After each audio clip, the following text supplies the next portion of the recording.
गुवाहाटी के बाद अब मरियानी से 2 छात्राओं के लापता होने की खबर सामने आई है। रिपोर्ट्स के मुताबिक बीते 5 दिनों से कक्षा 10वीं की 2 छात्राएं लापता है। ये दोनों 10वीं की परीक्षा दे रही थी। परिवार ने दोनों के लापता होने की शिकायत थाने में दर्ज कराई है। पुलिस ने शुरुआती जांच में संदेह जताया है कि दोनों मानव तस्करी गिरोह के चंगुल में फंसी हैं। दूसरी ओर घटना में मोड़ तब आया जब दोनों लापता छात्राओं के मोबाइल फोन से इनके परिवारों को व्हाट्सएप के जरिए मैसेज भेजा गया। इस मैसेज में लिखा है कि वो ठीक है और चिंता की कोई बात नहीं है।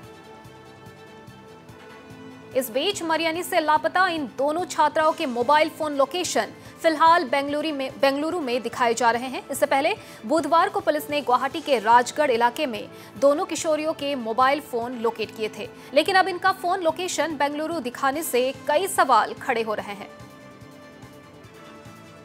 अपना ছোৱালীজনী কেতিয়াবা ঘৰ নাইকিয়া হৈছে? সোমবাৰৰ পৰা কেদিন হৈছে? আজি শুকুৰবাৰ 5 দিনত ভৰি দিছে। থানাত জনাইছে? জনাইছিলো। সোমবাৰ দিনাখনেই জনাইছো আমি।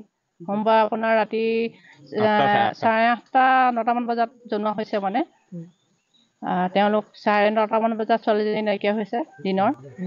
আপোনাৰ বিচাৰ কৰা মেলা পাছত নোপোৱাত আমি পুনৰ প্ৰশাসনৰ ওচৰত চাপিছিলো। সোমবাৰ ধৰি লওক 8:30-9 মান বজাত। কিন্তু আজিলৈকে তেওঁলোকে কোনো সন্ধান আমাক উলিয়াই দিব পৰা নাই আৰু কোনো সংহতে আমি নোপোৱা হৈ আছো। সেইকাৰণে আপোনালোকৰ ওচৰত চাবি যে ছোৱালীজনী মই সকলো মাজে ঘূৰাই পাওঁ, সেইবাবে আপোনালোকৰ ওচৰত অনুৰোধ কৰিছো আৰু আশা কৰিছো যে আপোনালোকে ছোৱালীজনী মুখৰ মাজলৈ কঢ়িয়াই আনি দিয়ে। একো সুখন্ত পোৱা নাই। এতিয়া গ'লে মতে আৰক্ষীয়ে যিটো ধৰণৰ আমাক ব্যৱহাৰ কৰিব লাগে, তো এতিয়া আমি মাক বাপেক হিচাপে গ'লে আমি গ'লে মানে একদম লাজে পাওঁ। লাজ পাওঁ মানে এনেকুৱা ধৰণৰ বাক্যবিলাক কৈ দিয়ে, তোৰ ছোৱালীয়ে বেয়া বুলি কয়। আমিতো শিকাই পঠিয়া নাই। আপডেট এনে থানাত আমি সেইবোৰ লিখি কৰি থাকিবলৈ যাওঁতে ফটককৈ মানে মোবাইলটো খুলিছিলে। মোবাইলটো খোলোতে সিহঁতৰ ঘৰৰ পৰা মোক ফোন কৰি পিনে ক'লে মোবাইলটো খুলিছে। তেতিয়া লগে লগে OC ছাৰক লগে লগে দিয়া হ'ল। দিয়াৰ পিছত লগে লগে আৰক্ষী OC ছাৰে লগে লগে চাই পিনে লোকেশ্যনটো দেখুৱালে। গুৱাহাটী আপোনাৰ ৰাজগড় কমাৰ্চ কলেজ এনেকৈ বুলি ক'লে।